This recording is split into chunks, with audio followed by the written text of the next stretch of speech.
موږ په ورزش کې ستوري لرو، موږ په کرکټ کې ستوري لرو، موږ په فایټینګ برخه کې اتلان لرو، قهرمانان لرو، په نورو برخو کې هم موږ عالمان لرو. اما د فوربس په مجله کې د هیڅ افغان نوم تر اوسه نه دی راوتلی چې دا میلیارډر دی. ولې موږ په خپل هیواد کې میلیارډران نه لرو؟ ولې موږ په خپل هیواد کې لوی لوی پانګوال، لوی کمپنۍ چې هم د هیواد په سطحه لوی وي، هم د نړۍ په سطحه لوی وي او خدمات او جنسونه وړاندې کړي، دا ولې موږ دلته نه لرو؟ په دې ویډیو کې غواړم تاسو ته هغه لارې چارې بیان کړم چې موږ څرنګه کولی شو په خپل هیواد کې لوی برانډونه رامنځته کړو، لوی کاروبارونه رامنځته کړو، تر څو موږ وکولی شو له نړۍ سره په دغه برخه کې هم رقابت وکړو، په دغه برخه کې هم موږ خپل نوم وځلوو، په دغه برخه کې هم موږ د نړۍ له میلیارډرانو سره، د نړۍ له لویو کاروبارونو سره په یوه قطار کې ودرېږو. زه نقیب الله حبیبي یم. ویډیو تر پایه راسره وګورئ او زما د یوټیوب چینل هم سبسکرایب کړئ.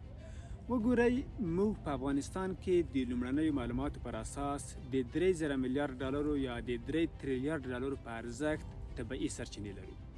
ډیر خلک دا وایي چې موږ دومره طبیعي سرچینې لرو، دومره معدنیات لرو، دومره د وسپنې کانونه لرو، دومره د میسو کانونه لرو او په دې باندې تمرکز کوي. خو راځئ چې دغه 3000 میلیارډ ډالرو ارزښت وګورو او بیا دا مقایسه کو د نړۍ له ارزښتونو سره. وګورئ، دغه 3 تریلیارډ ډالر چې موږ په ځمکه کې لرو، موږ ته الله جل جلاله راکړی دی چې له دغه څخه موږ باید استفاده وکړو. که چیرې دا موږ مقایسه کړو د نړۍ د لویو کمپنیو له ارزښت سره، وګورئ د نړۍ 6 لویې کمپنۍ چې دي، الفابet کمپنۍ چې ګوګل او اړوند نور شرکتونه د هغوی مربوط کیږي، میټا کمپنۍ چې فیسبوک، انسټاګرام د هغوی مربوط کیږي چې امریکایي کمپنۍ دي، مایکروسافت کمپنۍ چې امریکایي کمپنۍ ده، همدارنګه اپل کمپنۍ او داسې نورې کمپنۍ.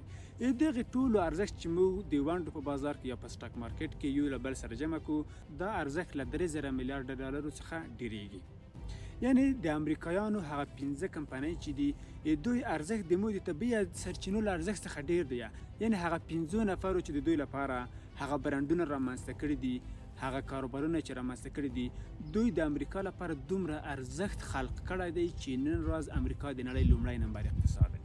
نن ورځ امریکا په ټوله نړۍ واکمني کوي، پاچاهي کوي چې زه اقتصاد مې قوي دی. په دوه خطرې کوي چې اقتصاد قوي دی او نړۍ هر چېرته ځواکونه لیږي او د نړۍ سیاست دوی د خپل اقتصاد پر مټ باندې راڅرخوي او خپل اقتصاد دوی په لویو برانډونو باندې راڅرخوي. وګورئ، دوی دغه کمپنۍ چې دي دغه ټولې نړۍ ته محصولات وړاندې کوي، ټولې نړۍ ته اجناس وړاندې کوي او د هغې طریقه پیسې امریکا ته ځي او دوی خپل اقتصاد ورباندې قوي کوي. اوس موږ څرنګه کولی شو چې دلته موږ لوی برانډونه جوړ کړو، لوی کاروبارونه جوړ کړو؟ وګورئ، د یوه کاروبار ارزښت، د یوې مفکورې ارزښت، د یو برانډ ارزښت له یوه معدن څخه ډیر دی. موږ عموما د مس عینک په کانو باندې ډیر حساب کوو، د حاجي ګک د وسپنې په معدن باندې ډیر حساب کوو، همدارنګه د پنجشیر په زمرودو د بدخشان په لالو باندې ډیر حساب کوو، همدارنګه په تیلو باندې حساب کوو، د مرمرو په ډبرو باندې حساب کوو.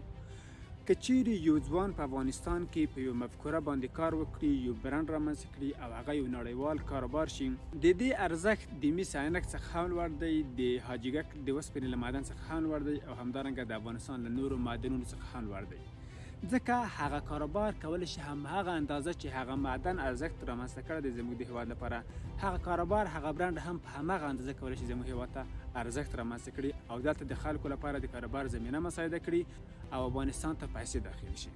اوس راځم دې ته چې موږ له کومو لارو څخه کولی شو ګټه واخلو چې هیوادوال، ځوانان او نور خلک دلته موږ پانګونې ته تشویق کړو، دلته د لویو برانډونو د رامنځته کولو لپاره هغوی تشویق کړو. لومړی دا چې دوی ته باید په ښوونځي کې، یعنی زموږ د ښوونځي تعلیمي نصاب چې کوم دی، په هغه کې باید یو لړ تغیرات راشي. په هغه کې باید خلک کارپنځونې ته، خلک کاروبار ته، خلک بزنس ته تشویق شي، حتی یو مضمون باید په دغه برخه کې رامنځته شي، تر څو زموږ ځوانان د ماشومتوب څخه، د کوچنیوالي څخه دوی په دغه برخه کې وروزل شي او په دغه برخه کې خپله پوهه لوړه کړي. دوهم دا چې په پوهنتونونو کې هغه کوم کریکولم چې تدریسیږي، په هغه کې باید یو لړ تغیرات راشي. په هغه کې باید داسې تغیرات راشي چې یو نفر باید یوازې کارمند ونه روزي، دوی فقط په کارمندۍ باندې تمرکز ونه کړي چې کارکوونکي وروزي، دوی باید په کارپنځونه باندې هم تمرکز وکړي.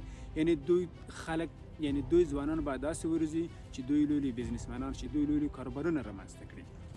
همدارنګه په پوهنتونونو کې باید د کارپنځونې د بزنس کورسونه دایر شي، دوی ته وښودل شي چې تاسو څرنګه کولی شئ دغه کوم مفکوره چې لري د په عمل باندې تبدیله کړئ. بله لار چې زه وړاندیز کوم هغه دغه ده چې د کاروبار د تشویق ځایونه د کاروبار لپاره د مالي سرچینو د پیدا کولو ځایونه باید جوړ شي، ځکه ډېر ځوانان چې دي یو مفکوره لري غواړي په هغه باندې کاروبار شروع کړي اما د هغې لپاره مالي امکانات نه لري. باید دولت او همدارنګه پانګوال دغه ډول مرکزونه جوړ کړي او دوی سره په دغه برخه کې شریک شي او د دوی کاروبار ته پرمختګ ورکړي. بله لار چې زه وړاندیز کوم هغه د یوې درې د یوه ځای او د یو مکان اختصاصول دي د کاروبارونو لپاره. وګورئ په امریکا کې د سیلیکون ویلي یا د سیلیکون د درې نوم شاید تاسو اورېدلی وي. هلته د نړۍ اختراعات د نړۍ پرمختګونه رامنځته کیږي. د هغه ځای څخه لوی کمپنۍ لوی برنډونه رامنځته شوي دي. د نړۍ لوی ټاپ د ټکنالوژۍ کمپنۍ چې دي د همغه ځای څخه یې سرچینه اخیستې ده. نو موږ هم باید په هیواد کې همدغسې یو ځای جوړ کړو چې هلته کاروبارونه رامنځته شي، کاروبارونه پرمختګ وکړي او کاروبارونه ځوانۍ ته ورسیږي. موږ که وغواړو د خپل هیواد اقتصاد تقویت کړو موږ باید دلته په کاروبارونو باندې تمرکز وکړو. دا ویډیو له خپلو ملګرو سره له خپلو انډیوالانو سره شریکه کړئ. همدارنګه ماته په کومنټ کې ولیکئ چې تاسو ته په کومه برخه کې زه ویډیوګانې جوړې کړم، په کومه برخه کې تاسو ورته اړتیا لرئ. تر بلې ویډیو پورې مو په الله جل جلاله سپارم.